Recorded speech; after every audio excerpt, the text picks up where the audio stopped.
Hello, friends. Do you ever wonder what the best way is to discover more about Jesus? Well, here is a thought for the week.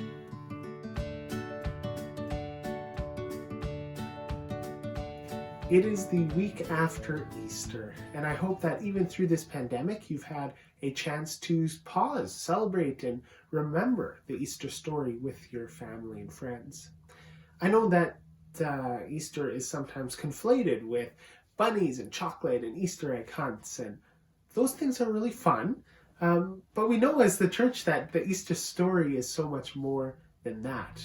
In fact, I think that the Easter season is the most important time for us as the church. You know, on my bookshelf, I have a bunch of books about Jesus, but I've got these three that really stood out to me because of their titles. One is called Recovering Jesus. Another is Rediscover Jesus.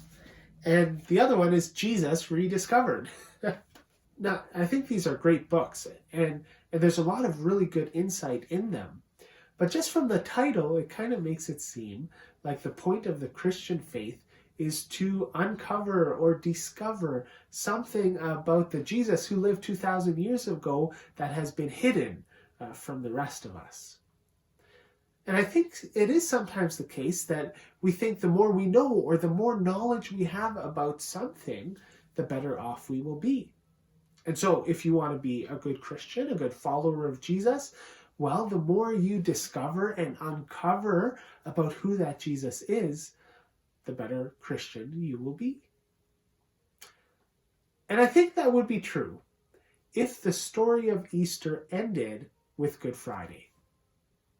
Because if the story of Easter ended with Good Friday, then what we as a church would remember is a person, a great person, a good teacher, a prophet who lived a very contentious life and eventually died after having a lot of good impact.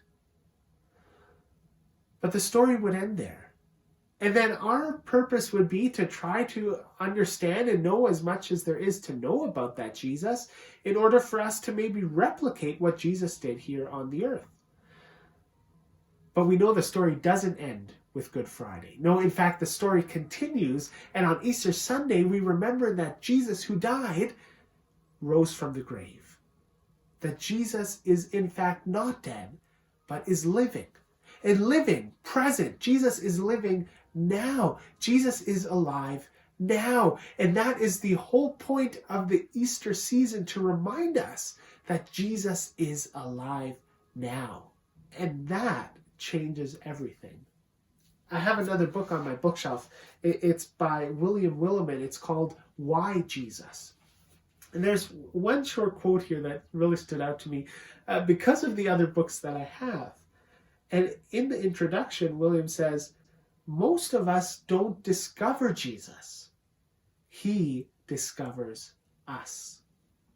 It is Jesus. It is God, our Creator, who has been seeking after us, who has been working that we may be discovered, who came down in human form in order to seek and to save the lost, to come and show us the way to God. It is Jesus who has been doing the discovering work. And that is why Easter is so important. Because at Easter time we remember that Jesus who died is not dead, but is living now. And that when we open our lives up, when we surrender our lives to Jesus, Jesus is going to come and is going to do the work of transformation within us. And so as important as it is for us to continue to learn more and to study and discover and hear the same stories again and again, let me encourage you this week to allow Jesus to discover you. Because the Jesus whom we worship and serve is not dead, but is alive and is active in this world and in your life. So as you go into the rest of your day and this week, may the peace of Christ be with you.